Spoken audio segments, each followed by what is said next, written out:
Subscribe करें और bell दबाएं ताकि कोई खबर रह न जाए।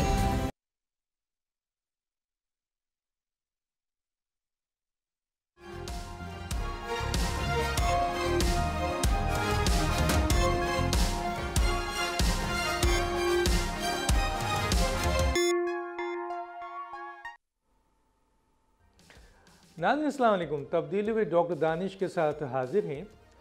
26वीं आइनी तरमीम जो है वो अप्रूव्ड हो चुकी है। पार्लियामेंट के दोनों ऐवानों ने उन्हें अप्रूव कर दिया है।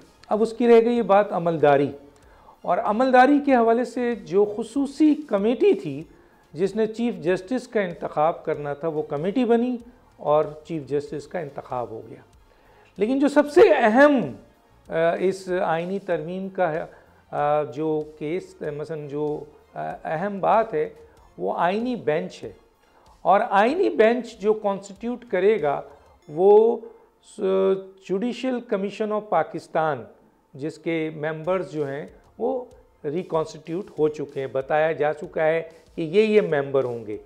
लेकिन अभी तक कमीशन का कॉन्स्टिट्यूट होना, उसका इजलास बुलाना, बेंच बनना वो तो बात की बात है। अभी तक supreme judicial commission of Pakistan जो है उसकी नोटिफिकेशन जो हमारी इत्तलात है वज़ारत दाखिला ने नहीं किया। आया ये नेग्लिजेंसी है या नज़रअंदाज किया जा रहा है, ये बड़ा सवाल है। एक तरफ और आपने देखा कि प्रैक्टिस एंड प्रोसीजर की कमेटी को जो कि काजी फाइज ईसा ने एक कानून के तहत जो ऑर्डिनेंस बना था जिसमें चीफ जस्टिस को इख्तियार दिया गया था कि तीसरा जज वो लेगा, उनकी डिस्क्रिशन होगी। हलफ लेते ही चीफ जस्टिस जनाब आपके याहिया आफरीदी साहब ने फ़ौरन इस कमेटी को जो पहले कमेटी बनी थी उसको चेंज किया और उसमें दोबारा मुनीब अख्तर साहब को शामिल कर लिया। सीनियर मोस्ट जनाब मंसूर अली शाह और चीफ जस्टिस ऑलरेडी उस कमेटी का हिस्सा हैं। अब सवाल ये पैदा होता है कि अभी 26वीं तरमीम जिसके तहत कई चीज़ों को इम्प्लीमेंट होना है, प्रोविंशियल पे जब बेंच बनेगा तो वहाँ पार्लियामेंट से भी करारदाद और भी बहुत से मैटर है, अभी उसके ऊपर नोटिफिकेशन है, कमीशन बनना है, नंबर्स देने हैं, लोगों ने अपने नाम देने हैं स्पीकर को। अभी उसकी अमलदारी की तरफ हम गए नहीं हैं कि जनाब ये सुनने को मिल रहा है कि 27वीं आइनी तरमीम जो है वो लाने की कोशिश की जा रही है। और इस सिलसिले में वज़ीर आज़म और बिलावल भुट्टो साहब की तो मुलाकात हो गई है, लेकिन इस सिलसिले में मौलाना फजल रहमान साहब ने अपने सख्त मौक़िफ़ का फिर एक दफ़ा इजहार किया है कि 27वीं जो अगर तरमीम है वो लाई जाएगी तो उसको अपोज किया जाएगा। सवाल ये है कि 26वीं तरमीम अभी पूरी तरह इम्प्लीमेंट नहीं तो 27वीं तरमीम की ज़रूरत क्यों पेश आई? बड़े बड़े कानूनी माहिरीन ये कह रहे हैं कि 26वीं आइनी तरमीम के अंदर काफ़ी नुकाइस है, और इसके बारे में ये भी कहा जाता है कि बड़े बड़े आइनी माहिरीन इन नुकाइस को बताते भी हैं। और ये भी इत्तला है जो हम आपके सामने शेयर कर रहे हैं कि इस आइनी तरमीम को जो 26वीं आइनी तरमीम बनाई गई है उसको मेजर 4 या 5 एडवोकेट ने इसके ऊपर काम किया है, जिनके बारे में कहा जा रहा है, नाम हमारे पास भी है कि उनमें से ज़्यादातर यानी तकरीबन 4 अफराद ऐसे हैं, अगर 5 लिए जाएं और 4 लिए जाएं तो 3 अफराद ऐसे हैं जिनको कॉन्स्टिट्यूशन का कोई तजर्बा नहीं है, ना वो कॉन्स्टिट्यूशनल एक्सपर्ट्स हैं, ना उनकी प्रैक्टिस है बहुत ज़्यादा, लेकिन उन्होंने 26वीं आइनी तरमीम तहरीर की जिसका नतीजा ये है कि वो पूरी तरह अभी इम्प्लीमेंट नहीं होने पाई है। कई नुकाइस सामने आ गए हैं और अब 27वीं तरमीम लाने की बात की जा रही है। तो क्या उन नुकाइस को दूर करना है या मज़ीद कुछ और आइनी तरमीम लानी है? हम अपने गेस्ट का तारुफ कराते हैं। हमारे पास जो गेस्ट हैं आइए उनका तारुफ कराते हैं। मेरे साथ हैं जनाब हसन रज़ा पाशा साहब, माहिर कानून, साबिक chairman executive committee Pakistan bar council. आपका बहुत शुक्रिया सर, आपने हमें ज्वाइन किया। हमारे साथ बैरिस्टर सलाउद्दीन है, माहिर कानून है, आपका बहुत शुक्रिया सर, आपने ज्वाइन किया। हमारे साथ अमानुल्लाह कनरानी साहब हैं, सुप्रीम कोर्ट के एडवोकेट भी हैं, माहिर कानून हैं, आपका बहुत शुक्रिया। सबसे पहले हम आ जाते हैं हसन रज़ा पाशा साहब की तरफ। हसन रज़ा पाशा साहब, क्या वजूहत है आपके लिहाज से, क्या वजूहत है कि अभी तक 26वीं तरमीम के हवाले से जो फैसले हुए हैं वो इम्प्लीमेंट नहीं हुए हैं, माँ सवाए एक जो चीफ जस्टिस बना है, और अब ये बात की जा रही है कि 27वीं तरमीम लाई जाएगी, तो ऐसा क्यों है सर? मैं ये अर्ज़ कर रहा हूँ कि 27वीं तरमीम के हवाले से आज शाम से ये ख़बरें गर्दिश कर रही हैं। जब प्राइम मिनिस्टर ऑफ पाकिस्तान से बिलावल भुट्टो ज़रदारी साहब की एक वफ़द के ज़रिए मुलाकात हुई तो वहाँ पे ये बात चली कि 27वीं तरमीम करने जा रहे हैं, लेकिन वहाँ पे अब मुख्तलिफ़ ख़बरें आ रही हैं। कोई ये कह रहा है कि ये जो 26वीं तरमीम में नकायस रह गए थे उनको क्लियर करने के लिए, ठीक करने के लिए 27वीं तरमीम लाई जा रही है। कोई कह रहा है जी कि आर्मी कोर्ट्स जो हैं वो बनाने जा रहे हैं, इसके लिए आ रही है। और कोई ये कह रहा है कि जजेस की तादाद में इजाफ़ा करने के लिए। बहरहाल एक चीज़ अपनी जगह पे मौजूद है और वो ये है कि जो 20वीं तरमीम में कोई नकायस रह गए थे उनकी रेक्टिफिकेशन के लिए तो ज़रूरी है कि 27वीं तरमीम लाई जाए। अब बाकी जो बातें हैं वो क्या सराइयाँ हैं, अब हम उन क्या सराइयों पे अब कहना कुछ कबल अज़ वक्त होगा, क्योंकि जब तक उसके खदो खाल सामने नहीं आएंगे को बात करना मुनासिब नहीं है। लेकिन सर ये बताएं कि क्या वजूहत है? चले, आपने ये तो क्लियर कर दिया और आपने ये बता दिया कि ये अभी खदशात हैं, बात हो रही है, लेकिन कोई चीज़ अभी तक आई नहीं है। अच्छा ये बताएं सर, ये जुडिशल कमीशन जो है जिसने आइनी बेंच बनाना है, बहुत अहम मसला है, क्योंकि बहुत से आइनी केसेस पेंडिंग पड़े हुए हैं, तो फिर उन आइनी बेंच को बनाने के लिए जुडिशल कमीशन ऑफ पाकिस्तान बनना है, उसका नोटिफिकेशन वजारत दाखिला ने नहीं किया है, तो कैसे ये काम हो रहा है सर? क्या हो रहा है, क्या वजूहत है इसकी?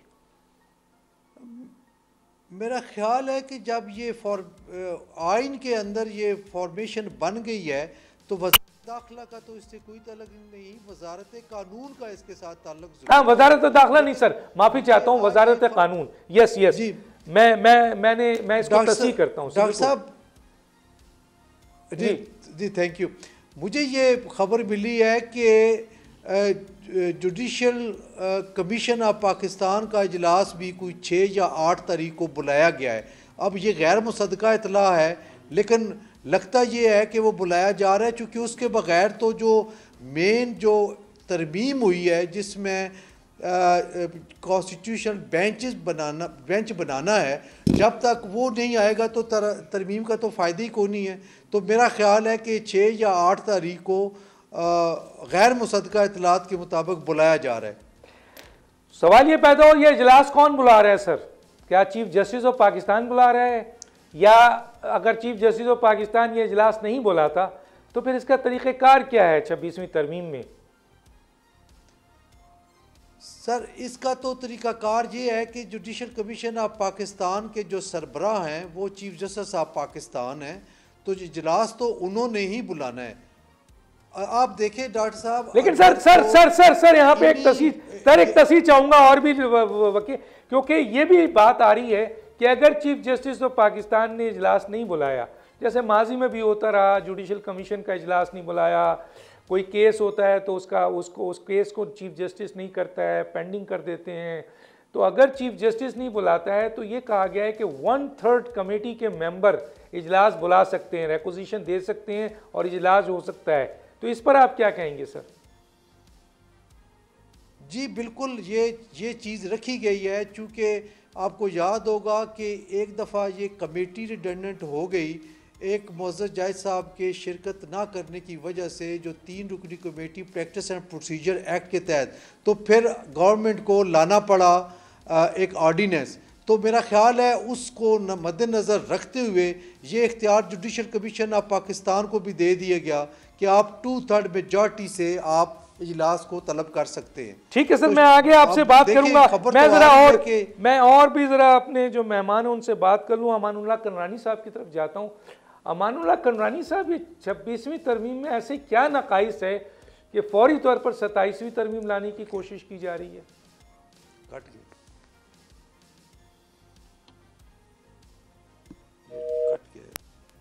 अमानुल्लाह करनानी साहब की आवाज़ मुझे नहीं आ रही है। मैं बैरिस्टर सलाहुद्दीन साहब, आवाज़ आ रही है?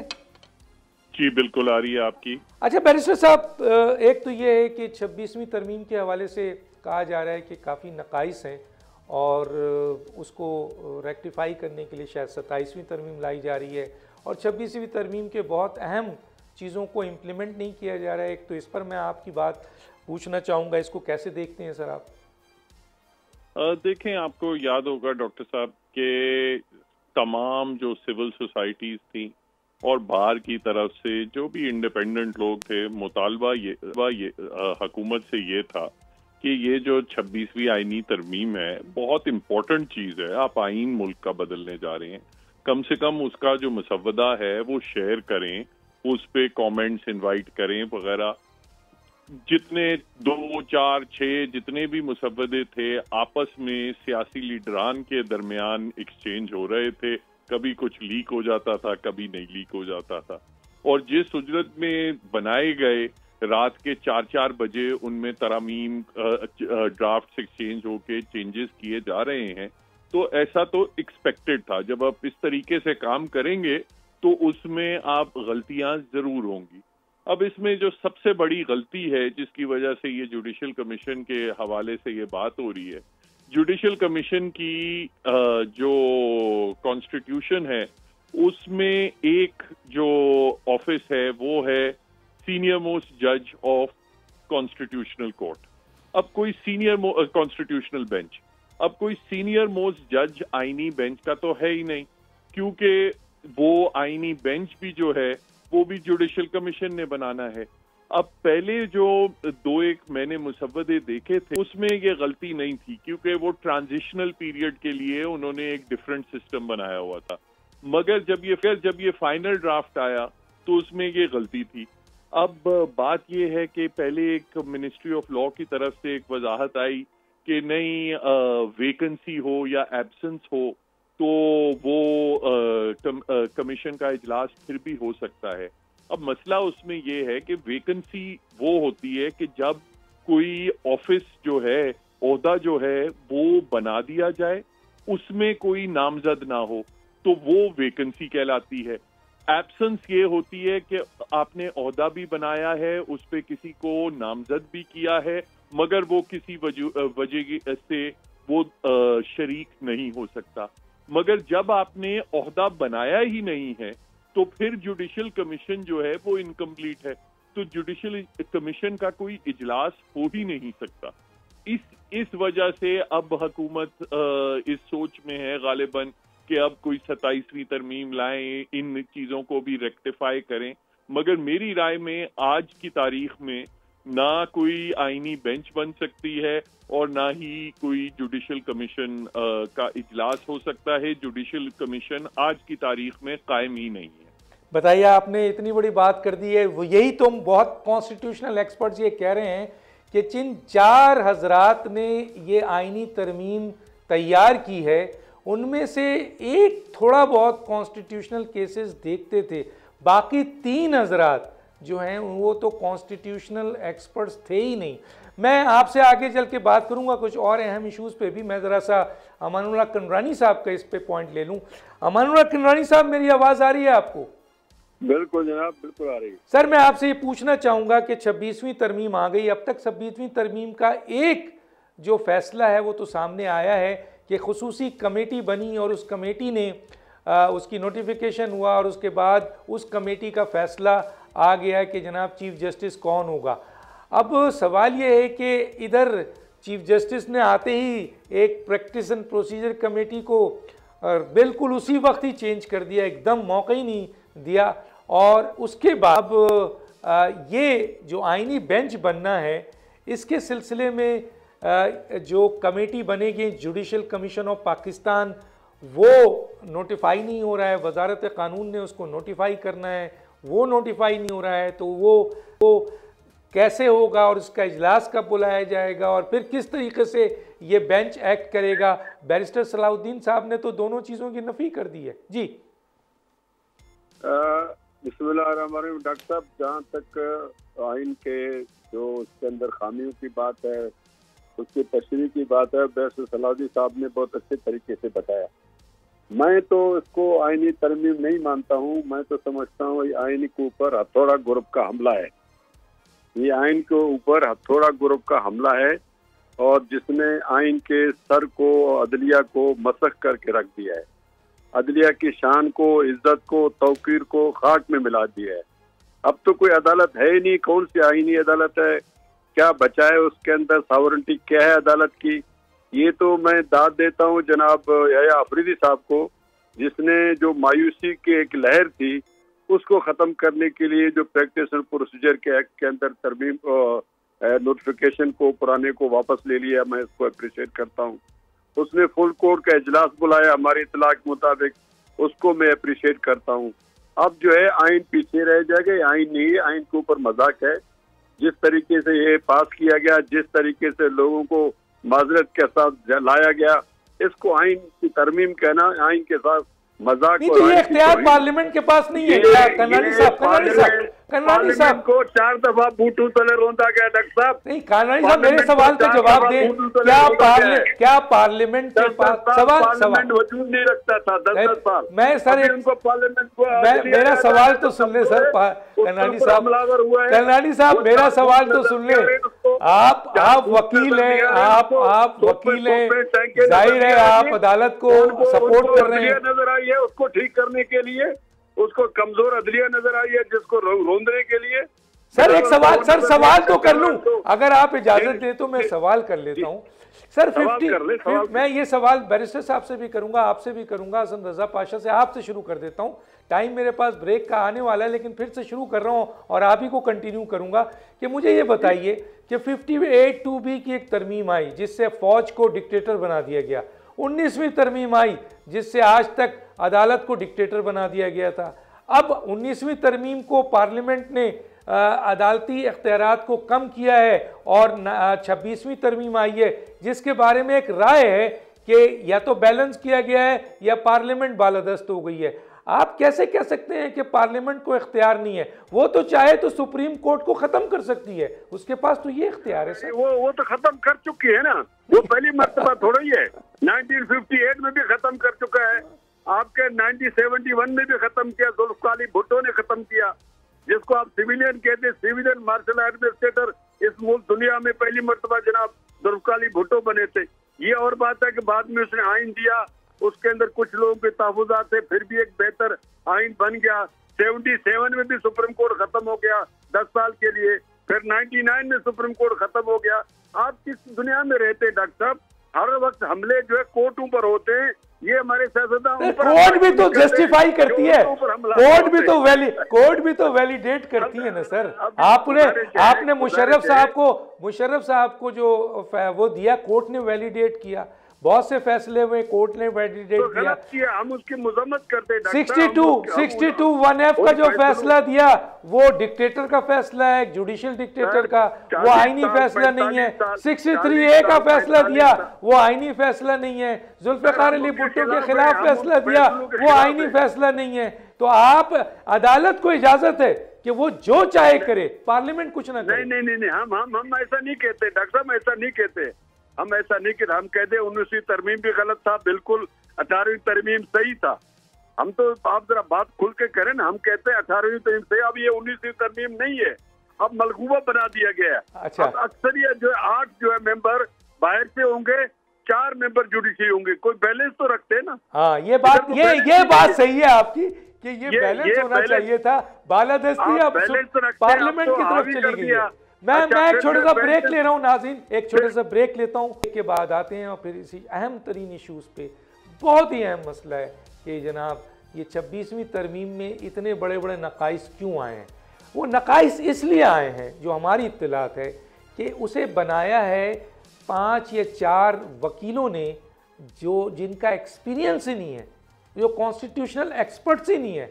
और जब ये ड्राफ्ट वगैरह बने तो दिखाए ही नहीं गए, मुल्क के अहम तरीन आइनी माहिरीन के सामने ये आया ही नहीं है। और जब ये पास होके आया है तो अब उसकी धज्जियाँ भी कर रही हैं और अब कहा जा रहा है कि 27वीं तरमीम ला के उन नकाइस को दूर किया जाएगा। एक छोटे से ब्रेक पे वापस आते हैं।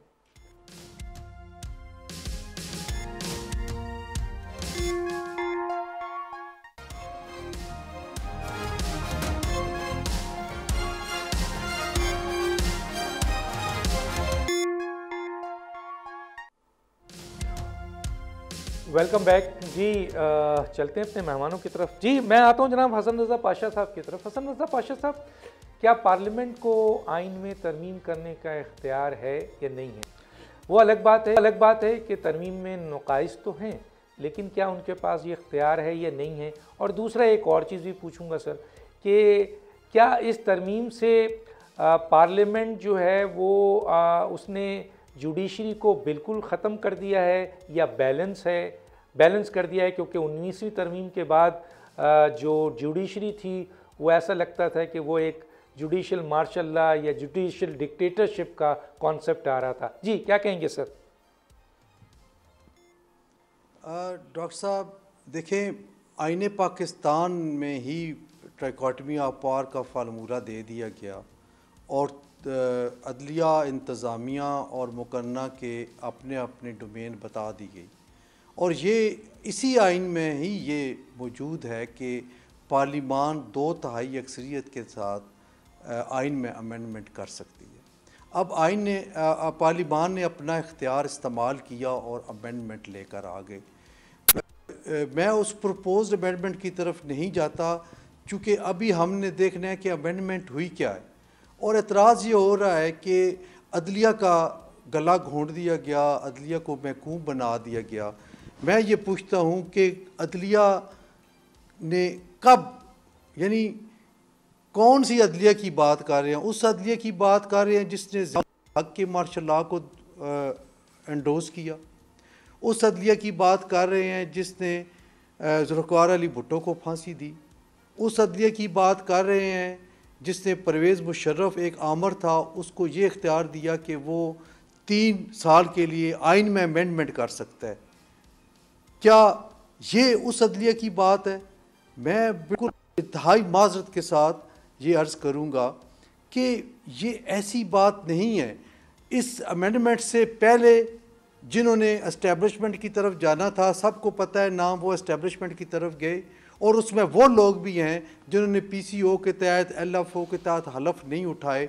और वो लोग बड़े मुक़्तदर नाम हैं जिनको हम सल्यूट करते हैं हमेशा कि उन्होंने LFO के तहत या उसके तहत PCO के तहत हलफ नहीं उठाया। देखिए, ये हर बंदे का अपना किरदार है, अपना ज़मीर है, उसके मुताबिक उसने फ़ैसला करना है। क्या आज ये जो 18वीं तरमीम से पहले जजेस की तैनाती का क्या तरीक़ाकार था कि वो गवर्नर जो है मुतलका सूबे का, वो मुतलका चीफ जस्टिस, सूबाई चीफ जस्टिस से कंसल्टेशन करके नाम भेजता था प्रेसिडेंट ऑफ पाकिस्तान को, और प्रेसिडेंट ऑफ पाकिस्तान नोटिफिकेशन दे देता था। अब गवर्नर चीफ मिनिस्टर से भी मशवरा कर लेते थे और पॉलिटिकल लोग भी जाते थे। तो क्या वो आज़ाद अदलिया नहीं थी, या वो महकूम अदलिया थी, या वो हुकूमती साए के नीचे रहने वाली अदलिया थी? उसमें बड़े बड़े नाम आए, बहुत बड़े नाम आए 18वीं तरमीम से पहले। अब 18वीं तरमीम के बाद बिल्कुल एक चीज़ है, ये चीज़ देखने में आई है कि जुडिशल कमीशन ऑफ पाकिस्तान वो उसमें डोमिनेटिंग पोजीशन जज साहब की थी।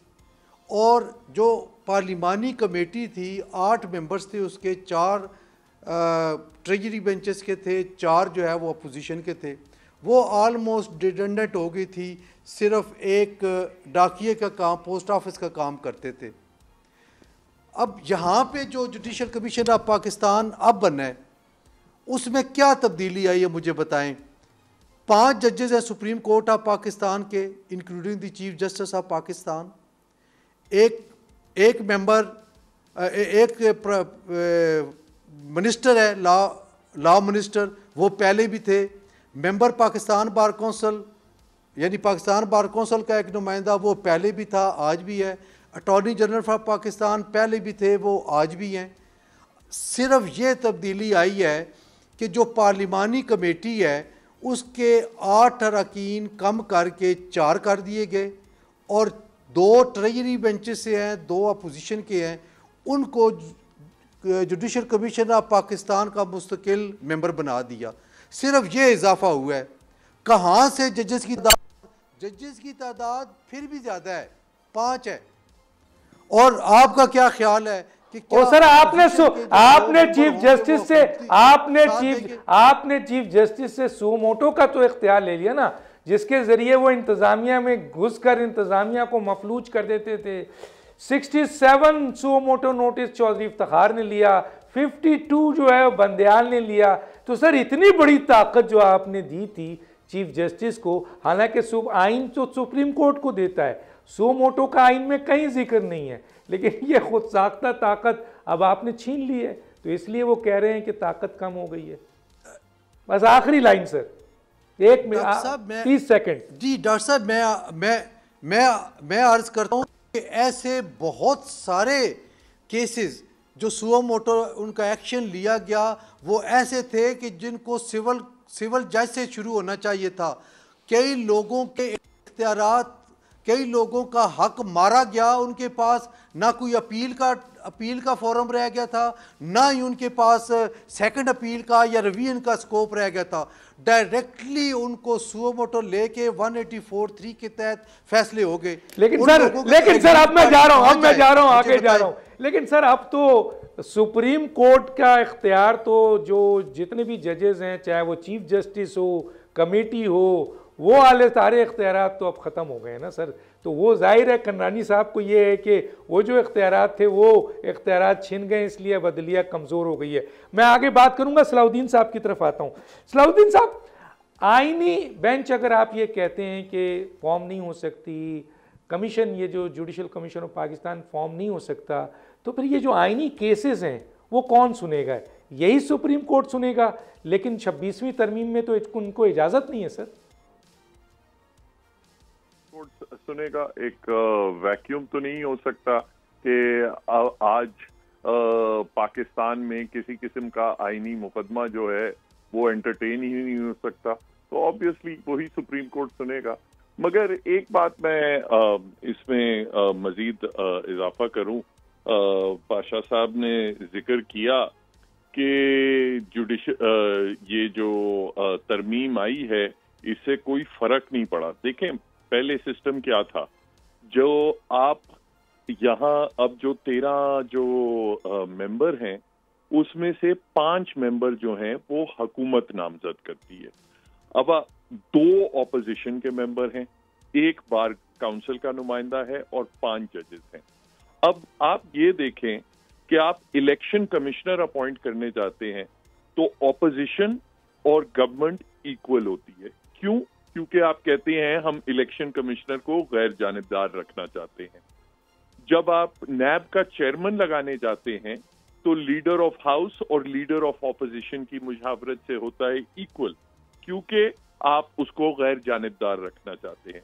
मगर जब आप सुप्रीम कोर्ट का जज अपॉइंट करने जाते हैं तो वहां आप कहते हैं नहीं, 5 हुकूमती नुमाइंदे होंगे और 2 ऑपोजिशन के होंगे। तो इसमें बदनीयती सामने है। दूसरी चीज, एक तारीख की बात की जाती है कि सुप्रीम कोर्ट ने वैलिडेट किए मार्शल लॉज एक्सेट्रा। आपने 58(2)B का जिक्र किया। 58(2)B तो सुप्रीम कोर्ट ने नहीं डाली थी। 58(2)B तो 8वीं तरमीम ने पार्लियामेंट ने अंदर लाई थी और सियासी लोगों ने उसका इस्तेमाल किया था। फारूक लगारी साहब कोई जज नहीं थे, फारूक लगारी साहब सियासतदान थे, उन्होंने उसका इस्तेमाल किया। तो ये कहना कि सियासतदान बिल्कुल और दूसरी 17वीं जो तरमीम थी मुशर्रफ की, जो सारा वैलिडेट किया था, वो भी पार्लियामेंट ने किया था। नहीं सर, उसमें अदालत ने भी तो अपना रोल अदा किया था ना। अब जस्टिस मुनीर का केस देख लें, 200 का केस देख लें, 62। मैं आपकी बात से 100% इत्तेफाक करता हूँ। अदालत से भी बहुत गलतियां हुई हैं, मगर ये कहना कि पार्लियामेंट, अभी आप हालिया दिनों में 21वीं आईनी तरमीम जिसमें फौजी अदालतें लगाई थी, वो 100% पार्लियामेंट ने उसको इंडोर्स किया। जब सुप्रीम कोर्ट में आया तो वहां 5 जजेस ने कहा नहीं, ये तो हो ही नहीं सकता। 3 जजेस ने कहा नहीं ठीक है। 8 ने कहा कि सिर्फ इसलिए हम तस्लीम कर रहे हैं क्योंकि ये सिर्फ 2 साल के लिए है। तो जुडिशरी में फिर भी रेजिस्टेंस थी। पार्लियामेंट तो 100 के 100 लोग, अपना 100% लोग बिल्कुल लेट गए थे उसके सामने। तो देखें ये चीज मैं समझता हूँ, ये कहना कि आपने ज्यादा कोऑपरेट किया फौजी हुक्मरानों से या अदालतों से ज्यादा किया, भाई बात सिंपल सी है, सबने किया है। अब अगर आपने आगे बढ़ना है, मैं समझता हूँ सुओमोटो का इख्तियार अगर आपने ले लिया तो बिल्कुल अच्छा लिया। सुओमोटो का नाजायज इस्तेमाल हुआ था, वो बिल्कुल ले लिया। मगर जब आप ओवर रिएक्शन करते हैं और कहते हैं कि अब आज के बाद हम अदलिया जो है वो बिल्कुल एग्जीक्यूटिव के ताबे कर देंगे, तो फिर आप डिस्ट्रॉय कर देते हैं जुडिशल सिस्टम को। एक आखिरी बात, जी सर, जो लास्ट टाइम जब ये अल जिहाद का केस हुआ था, Yes. जिस पे बड़ी तनकीद हुई, सीनियोरिटी प्रिंसिपल आया, जजेस ने काफी इख्तियार वापस एग्जीक्यूटिव से लिए, वो क्यों लिया था? उस वक्त मोहतरमा बेनजीर भुट्टो साहिबा ने कहा कि मैं वजीर आजम हूँ, मेरी मर्जी, मैं चीफ जस्टिस जहांगीर बदर साहब को लगा, जिन्होंने कभी कोई प्रैक्टिस। उसके बाद ऐसे जयाले जज साहिबान लगे थे कोर्टों में, जिसमें एक पाशा साहब को तो बिल्कुल याद होगा, एक जज साहब थे जिनके ऊपर कत्ल का मुकदमा था, वो बेल पे थे, लाहौर हाई कोर्ट में वो अपॉइंट हुए, जिस अदालत में पिंडी बेंच में बैठे हुए थे, जिस अदालत में उनका बेल का केस चल रहा था, साथ में जज साहब बैठे हुए थे, इसलिए क्योंकि वो पार्टी के वफादार थे। ठीक है सर, टाइम बिल्कुल कम है, मुझे हमारा करनानी साहब को भी देना है, लेकिन सर आज भी बहुत से जजेस हैं जिनके ऊपर संगीन इल्जामात हैं, जूनियर्स हैं, इसके अलावा फेक डिग्री हैं, बहुत कुछ है। बहरहाल मैं किसी स्टेज पर आपसे इस इशू पे जरूर बात करूंगा। करनानी साहब, अगर 26वीं तरमीम गलत है तो फिर तो चीफ जस्टिस भी गलत हैं, और चीफ जस्टिस गलत हैं तो फिर जो उन्होंने जो ये कमेटी बनाई है प्रैक्टिस ऑफ प्रोसीजर वो भी गलत है, फुल कोर्ट बुला रहे हैं वो भी गलत है, जुडिशियल काउंसिल्स का इजलास बुला रहे हैं वो भी गलत है। क्या होगा सर? ये फिल वक्त तो देखें ना, चीफ जस्टिस ने हल्फ उठाया है उसी आइन के तहत। अब आउटराइटली तो आप उसको नहीं कह सकते कि वो अब इस वक्त चीफ जस्टिस नहीं है, इस वक्त तो वो चीफ जस्टिस है। मगर आइनी तरामीम का अगर इशू आता है और कोई लिजिटिमेट कोर्ट जो है उसको डिक्लेयर कर देता है कि जी वो अल्ट्रा वायरीज हैं और कॉन्स्टिट्यूशन के बेसिक स्ट्रक्चर के खिलाफ है, इंडिपेंडेंस ऑफ जुडिशरी को जो है कंप्रोमाइज किया गया है, क्योंकि नहीं तो सर ये तो आईनी बेंच सुनेगा ना सर, ये केस तो आईनी बेंच सुनेगा ना सर। आईनी बेंच ये तो सारे आईनी है ना, सुप्रीम कोर्ट के जजेस का। सर 26वीं तरमीम के बाद मैं यही बैरिस्टर साहब ने भी ये कहा है, मुझे बताएं आईनी बेंच अगर फैसला करता है कि जी 26वीं तरमीम गलत है, चलने समझ में आता है, लेकिन मौजूदा सुप्रीम कोर्ट तो नहीं कर सकता। आईनी बेंच कौन बनाएगा? आईनी बेंच तो अभी बने नहीं है, जब बनेंगे तो पता चलेगा। अभी तक तो उनके रूल्स भी बनने हैं, अभी तक जिसको इम्प्लीमेंट होना है ये तो पुरानी। अच्छा सर, मैं एक मेंबर से पूछ रहा था, उसकी तस्दीक कर दें, आप में से कोई एक मेंबर से पूछ रहा था कि अगर फर्ज करें आईनी बेंच नहीं बनता है तो फिर क्या ये सुप्रीम कोर्ट आईनी केसेस सुनेगा? तो उन्होंने कहा कि जी सवाल ही पैदा नहीं होता, चाहे 1 साल तक ना बने, लेकिन आईनी केसेस अब 26वीं तरमीम के बाद सिर्फ और सिर्फ आईनी बेंच सुनेगा, जिसका तरीकाकार दिया हुआ है। आप क्या कहेंगे सर? जी करनानी साहब। जी हाँ, बिल्कुल सुन सकता है, बिल्कुल सुन सकता है जनाब, क्योंकि सुप्रीम कोर्ट के रूल्स अमेंड नहीं हुए। सुप्रीम कोर्ट के अपने रूल्स है 1980 के, उसके अंदर चीफ जस्टिस को बेंचेस बनाने का अख्तियार है, उसके अख्तियार को छीना नहीं गया है, और अभी तक तो सुप्रीम कोर्ट के रूल्स के मुताबिक वो चीफ जस्टिस है, और चीफ जस्टिस एक रोस्टर ऑफ द मास्टर भी है।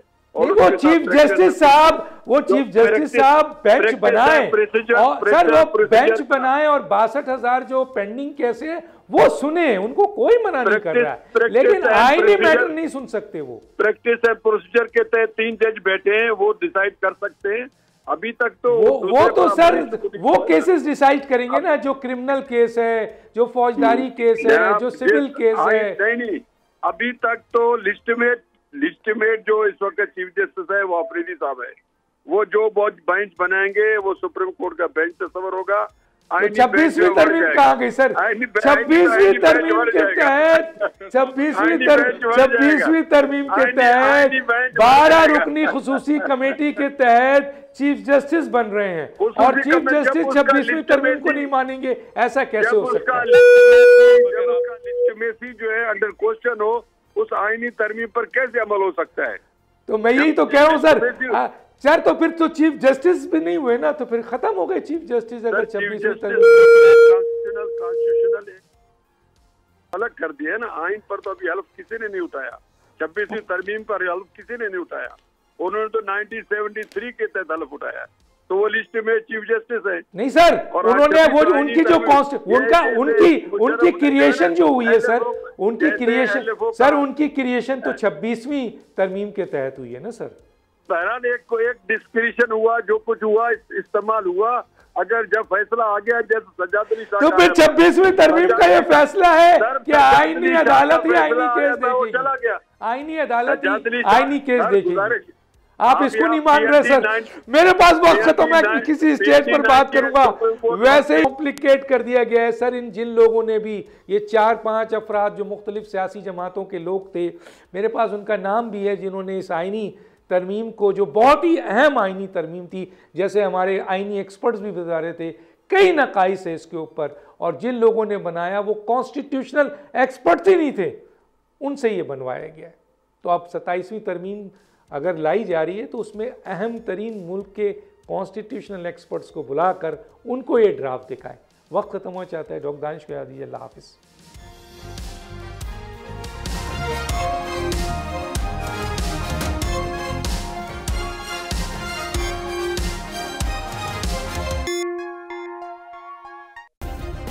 सब्सक्राइब करें और बेल दबाएं ताकि कोई खबर रह न जाए।